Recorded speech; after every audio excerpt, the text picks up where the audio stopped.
Hello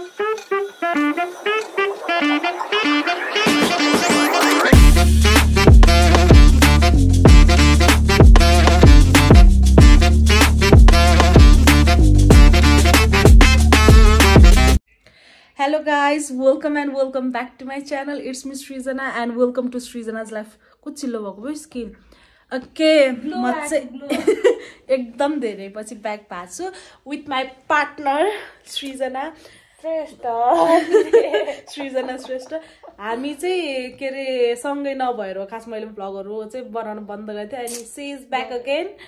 अनि एक हप्तालाई अनि हामी चाहिँ अहिले काठमाडौँ आएको छ अनि मैले यो भ्लगमा चाहिँ what we did in a day हाल्नेवाला छौं.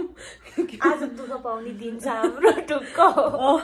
त्यो भएर चाहिँ what we did in a day वाला हाल्ने छौं. अब हामी चाहिँ एकछिन बसेर फ्रेश भएर अनि हामी चाहिँ बाहिर निस्किनु छ अनि एज म बाहिर आछु पिम्पल आउन सुरु भइसकेछ. बिचार मेरो इनोसेन्ट आहा यो केटी पहिलेबाट चण्डाल देखिन्थ्यो अझै चण्डाल देखिन्छ. हामी चाहिँ रेडी भएर तल झर्यो. माइ गॉड कति राम्रो देखिएको. अब चाहिँ हामी चाहिँ चिया र टोस्ट खाने अनि चानी कस्तो नराम्रो कालो आएको छि. अझ हामी यहाँ खाजा खान्छ अनि विल गो आउट. हामी चाहिँ खाजा खाएर निस्कियो अनि we are going to you हाम्रो फर्म लिनको लागि. कति दुःख पाउने हो त्यहाँ कता कता जानु छ अनि आज त हामी त्यसमै बिजी हुन्छ होला के. कति गाह्रो छ जिन्दगी नेपालमा. सजिलो छ र सृजना हामी चाहिँ टियोको काम लगभग सक्यो अनि त्यही भएर के अरे अलि यता आएको है. अनि अब कहाँ जाने के पनि थाहा छैन. एउटा पुलबाट चाहिँ एउटा डल्लो के कटाउनु रे अनि हिँड्दै जानु ल यहाँबाट. बिचरा लास्ट बेजुक गरे. अब हामी चाहिँ कहाँ जान्छ नि थाहा होइन तर विल गो समवेयर. बेलुकासम्म घर पुग्छौँ. हामीको काम सकेर आउँदा कस्तो भोक लाग्छ. यो त कस्तो आफूले खाएन खासै खानु जस्तो भन तिमीलाई देखेर थुक्ने ल्याएको तिमीलाई.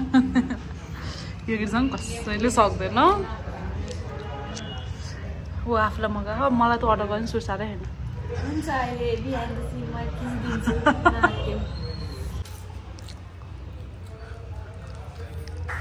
तरकारी बिहाइन्ड द सिन हो के यो.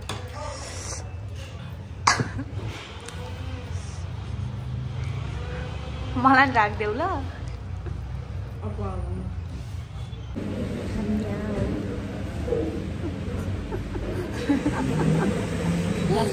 अल्छी लाग्यो जाँगर गइदियो दिनमा गाह्रो छ. हामी चाहिँ खाजा साजा खाएर अनि काम भ्याएर अनि अझै हामी लोकल बसमा अझै काम भ्याएको छैन. भोलिको काम बाँकी छ अनि हामी चाहिँ लोकल गाडीमा छ आफ्टर सो लङ टाइम.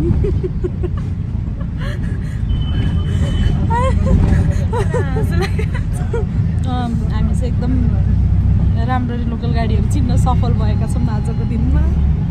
आशा छ भोलि we were just back.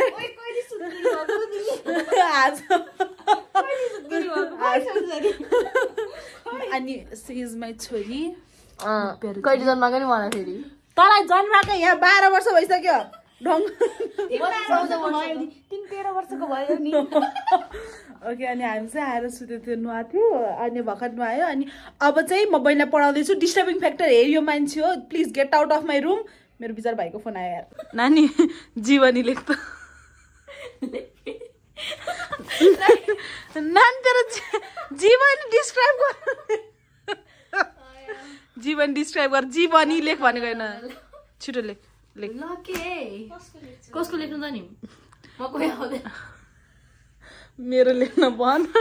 Lakshmi Prasad देवकोटाको लेख. लक्ष्मी प्रसाद देवकोटाको लेख. ल भानुभक्त आचार्यको लेख. बाँची बुकमा भोलि एकदमै बुक हेर्न पाउन कि लेख्न. लेख रुकिनु हेर्छु.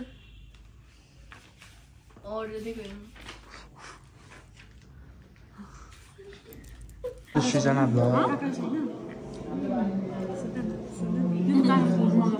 वी आर फाइनल्ली रुममा ब्याक अनि यो केटी अझै पनि बिजी अनि आज चाहिँ के अरे धेरै कुराहरू कभर गर्ने भनेको तर कभर गर्नै भ्याएन कस्तो बिजी भयो अनि अर्को कुरा भनेको कति भयो थियो भिडियो नबनाएको अनि त्यही भएर चाहिँ सबै कुरा बिर्से जस्तो भयो तर भोलिबाट चाहिँ म फेरि कन्टिन्यू गर्न ट्राई गर्छु सो आजको लागि यति नै अनि भिडियो मन परेमा लाइक सेयर र सब्सक्राइब गर्न नबिर्सनु होला thank you for watching bye bye bye by